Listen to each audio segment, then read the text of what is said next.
Putin का अपमान कौन कर सकता है भाई, लेकिन हो तो गया है। कजाकिस्तान रूस का बहुत तगड़ा पार्टनर है, क्योंकि कजाकिस्तान और रशिया का बॉर्डर मिलता है, तो कजाकिस्तान को पटापटू के रखता है पुतिन। अब पुतिन जो हैं अपनी पूरी डेलीगेशन, विदेश मंत्री और तमाम उनके साथ कजाकिस्तान पहुंचे। कई अहम मुद्दे पर बात होनी थी।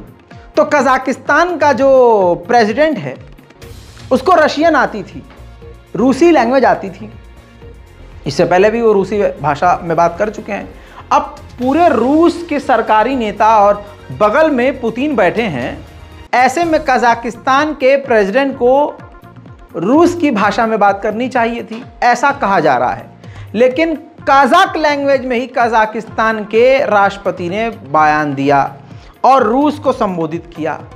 इससे काफ़ी ज़्यादा घबरा गए रूस के डेलीगेशन और पुतिन। आखिरकार ढूंढ ढांड के उनको हेडफोन लगाकर ट्रांसलेटर से ही समझना पड़ा। कहा जा रहा है कि ह्यूमिलेट किया गया, ऐसा कजाकिस्तान की तरफ से करके। कजाकिस्तान के प्रेसिडेंट ने व्लादिमीर पुतिन को जलील किया, बेइज्जत किया बगल में बिठा के। ये पूरे यूरोप में चल रहा है कि ह्यूमिलेट किया गया रूसियों को कजाकिस्तान के द्वारा। ये बात हकीकत है। जो तस्वीर आप देखेंगे अभी मैं दिखाऊंगा कि जब वो कजाक लैंग्वेज में कजाकिस्तान के प्रेसिडेंट भाषण दे रहे हैं तो रूस की डेलीगेशन के चेहरों पर हवाइयाँ उड़ रही हैं और काफ़ी डिस्टर्ब और काफ़ी निराशाजनक उनका चेहरा नज़र आ रहा है।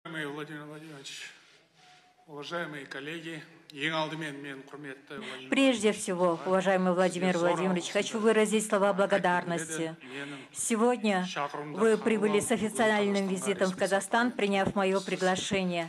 В этом году отмечается десятилетие подписания договора о добрососедстве и союзничестве в 21 веке между Казахстаном и Россией. Поэтому поистине значительно... खैर, अगली खबर है कि जर्मनी, फ्रांस, इटली और बेल्जियम अभी रूस से पंगा लेना नहीं चाहते हैं।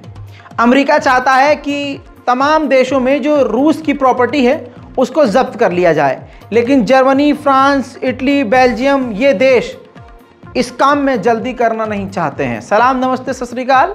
मैं हूं रज़ा और आप देख रहे हैं रज़ाग्राफी की इंटरनेशनल प्राइम टाइम रिपोर्ट 2। तो दोस्तों, आपसे उम्मीद है कि आप चैनल को, हमारे रज़ाग्राफी अनस्क्रिप्टेड इस चैनल को भी सब्सक्राइब करें, ताकि आपको ज़्यादा से ज़्यादा जानकारी आपके ही लैंग्वेज में यानी आसान भाषा में मिलती रहे। इसके अलावा ताज़ा तस्वीर देख लीजिए। व्लादिमीर पुतिन अपनी पूरी सेना की टीम के साथ और अधिकारियों के साथ जो है साउथ रशिया पहुंचे हैं, जहां उन्होंने जो हथियार बन रहे हैं, सेना का जो अड्डा है, उन तमाम जगहों पर उन्होंने जो है विज़िट किया, अपनी टीम से बात करी। कहा जा रहा है कि ये जो जगह पर अब मौजूद हैं पुतिन, ये जगह पहले वैगनर ग्रुप का हेडक्वार्टर था। जगह का नाम है, डिस्ट्रिक्ट का नाम है रोस्टोव ऑन डॉन। उधर कनाडा की विदेश मंत्री ने कहा है कि बहुत ही सख्त मरहला है, लेकिन फिर भी मैं बात कर रही हूँ अपने यानी कनाडा और भारत के रिश्तों को ठीक करने के लिए भारत से। आतंकी संगठन खालिस्तान के हेड ने एयर इंडिया को धमकी दी थी कि एयर इंडिया उड़ा देंगे। इस पर कनाडा की गवर्नमेंट ने कहा कि इसकी धमकी भरी वीडियो की हम जांच कर रहे हैं, बल्कि जो भी धमकी भारत को दी जा रही है वो सभी धमकियों की जांच ज़रूरी है और हम जांच कर रहे हैं। वहीं फिलीपींस ने बड़ी जानकारी दी। फिलीपींस ने कहा कि लगातार चाइना साउथ चाइना सी के अंदर हमारे जहाज़ों को, समुद्री जहाज़ों को परेशान कर रहा है। आपको बता दूं कि तिब्बत को अपना मानता है चाइना। ऐसे में तिब्बत के जो धर्म गुरु हैं दलाई लामा, इस वक्त वो भारत में मौजूद हैं, क्योंकि चाइना उनको ख़त्म करने की चाहत रखता है। तो दोस्तों, अब तिब्बत के अंदर जो है सरकार जो है वहाँ धर्मगुरु किसी और को बनाना चाहती है, और कहा यह जा रहा है कि भारत के अंदर दलाई लामा ने ये डिसाइड कर लिया है किसी छोटे से बच्चे को कि अब अगला ये लीडर दलाई लामा ये बनेगा। कहानी की तरह समझ लीजिए ताकि आपको पूरी स्टोरी समझ में आ जाए। इस पर क्या हो रहा है, चाइना बुरी तरह से भड़क गया है। चाइना ने कहा है कि अगला दलाई लामा जो भी होगा वो चीन से होगा, क्योंकि ये तिब्बत चाइना का अटूट हिस्सा है। और साफ तौर से चाइना ये इसलिए बोल रहा है क्योंकि अगर भारत के इलाके से कोई दलाई लामा यानी तिब्बत का लीडर बन गया तो भारत की सुनी जाएगी।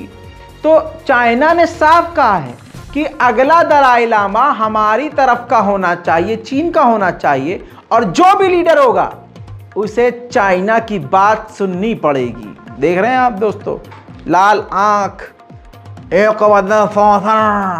56 इंच की छाती, ऐसा झूला झूला अगला आदमी, ऐसा झूला झूला है शी जिनपिंग के साथ कि वो एक झूला और वो एक 56 इंच वाला पूरे देश पर भारी पड़ रहा है। 74वें स्थापना दिवस पर चाइना ने अपना खतरनाक J-20 फाइटर जेट पहली बार दिखाया है। जी हां मेरे दोस्तों, J-20 फाइटर जेट सिर्फ अभी उसने तस्वीरें ही दिखाई थी, कभी उसने उसको उड़कर अटैक करते हुए missile fire, live missile fire नहीं दिखाया था। यह तस्वीर देख लीजिए, यह वीडियो जारी किया है खुद चीन ने और कहा है, खुद बताया है कि पहली बार चीन ने अपनी सुप्रीम ताकत J-20 दिखाया है, जो कि लाइव फायर करते हुए देखा गया है।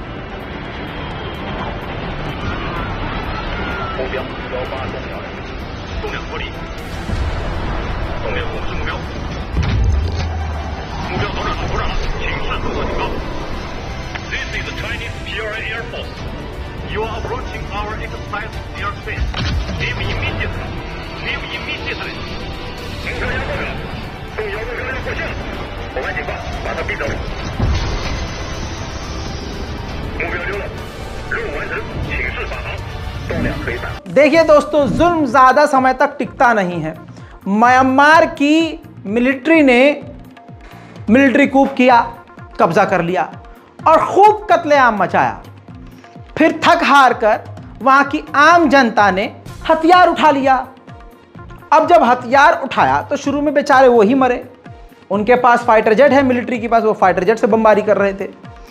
जुल्म सहते सहते सहते सहते सहते सहते वो नौबत आ गई कि म्यांमार की आम जनता ने अलग अलग अंजुमन, अलग अलग ग्रुप, अलग अलग संगठन बना लिए, आम ग्रुप बना लिए और ट्रेनिंग करना शुरू कर दी जैसे भी।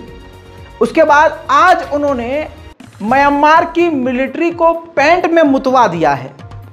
भाई साहब, बेड़ा गर्क कर दिया म्यांमार की सेना का। पहले ही बता चुका हूं 3 रिपोर्ट के अंदर, 3 दिन से बता रहा हूं कि म्यांमार का बॉर्डर चाइना से मिला हुआ है। तो म्यांमार की जनता जो है, जो पब्लिक आर्मी है, वो क्या कर रही है, वो चीन के अंदर अटैक कर रही है। तो चाइना ने कह दिया भैया हम तो कुछ बोलेंगे नहीं, और अपने ही गांव के लोगों से कह दिया भैया तुम पीछे रहना, उधर से गोलियां आ रही हैं। अब क्या हुआ, म्यांमार की आर्मी को भी तगड़ा नुकसान उठाना पड़ रहा है, क्योंकि म्यांमार पब्लिक मिलिट्री ने अब जमीनों पर कब्जा करना शुरू कर दिया है। यानी बॉर्डर के इलाकों पर कब्जा करके वो धीरे धीरे बढ़ रहे हैं। जुल्म ज्यादा लंबे समय तक कोई कर भी नहीं पाएगा और कोई झेलेगा भी नहीं। उधर चाइना के खिलाफ बयान दे दिया नेटो ने। नेटो के चीफ ने कहा कि चीन के टेक्नोलॉजी पर भरोसा मत करो, उससे बाहर निकलो, उसको छोड़ दो। दोस्तों, आइसलैंड एक अलग देश है, लेकिन आज के बाद यह देश आपके दिमाग में याद होना चाहिए। जनरल नॉलेज की लिस्ट अपडेट कर लीजिए। दोस्तों, आइसलैंड में कल 1400 मर्तबा भूकंप आया।